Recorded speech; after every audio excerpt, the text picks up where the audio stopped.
So, circling in boxing. We circle because it gives us an angle. It opens up the angle of attack. So if I'm facing my opponent and he's got a good guard, he's protecting all those targets.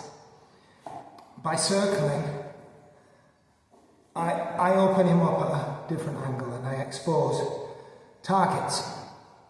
And also, as he tries to catch up with me, he's likely to expose himself, because when people move, they tend to let things slide a little. The guard might loosen up a little, lead arm might drop. A lot of people circle without thinking about it too much. Orthodox fighters will often, by habit, tend to circle left, circle left, circle left, circle left, work the jab, circle left, circle left, circle left, circle left. There are dangers with circling that you need to be aware of.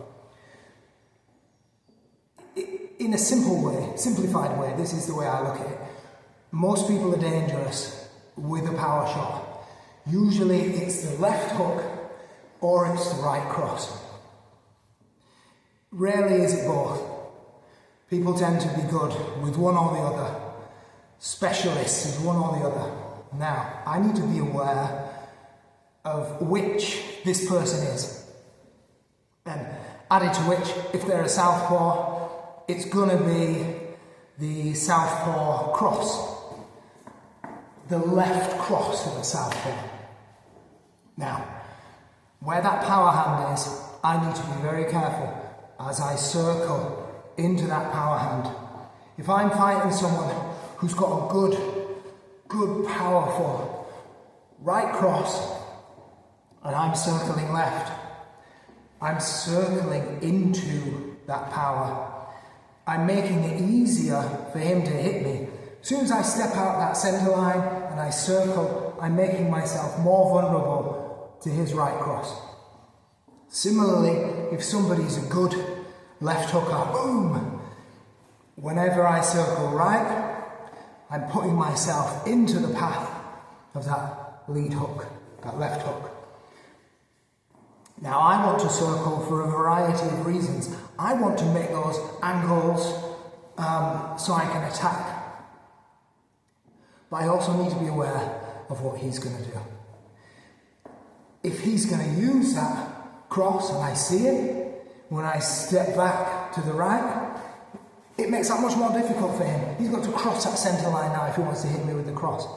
So I want to be using circling as a way of frustrating him. Whenever he's getting set with that cross, I want to be moving right so he can't throw that cross. Similarly with the left hook. Some guy's good with the left hook, he's waiting for that setup. If I move this way, I'm open to his left hook. Whenever I see him starting to think about that left hook, if I'm moving this way, I'm frustrating him then, because he's got to come too far. I'm using circling in an intelligent way, and I need to be conscious all the time where that power's coming from when I circle. Also need to be thinking when I circle of the things I didn't see or that I might have missed. So if I'm circling this way, I'm thinking a lot more about that right hand protecting me. If I'm circling this way, I'm thinking a lot more about this lead hand protecting me. It's a give and take game, it's a chess match. And I need to use everything with the sense that whatever I'm trying to do, he's trying to do equal and opposite. Another big problem with circling is when I will tend to, and this is an orthodox thing, if I tend to circle left on that jab, if I get used to putting the weight on that front foot as I circle, I give myself away, make myself vulnerable. I need to be mindful of my ability to be able to step back and to instantly become defensive whilst I'm circling. When you master circling, you weave that in with bobbing and weaving, head movement, checking and so on. Becomes a really dynamic tool. But I just have to be conscious that Circling is something, pattern forming, that people they'll time and they'll set traps. And I need to be aware of that, and I also need to be thinking likewise. Staying away from someone's power, knowing when they have a tendency to lead too much.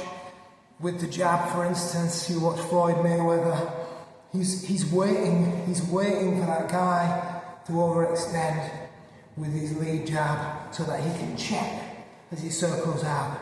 I need to be aware of what the other guy's doing, and circling can help to expose their flaws.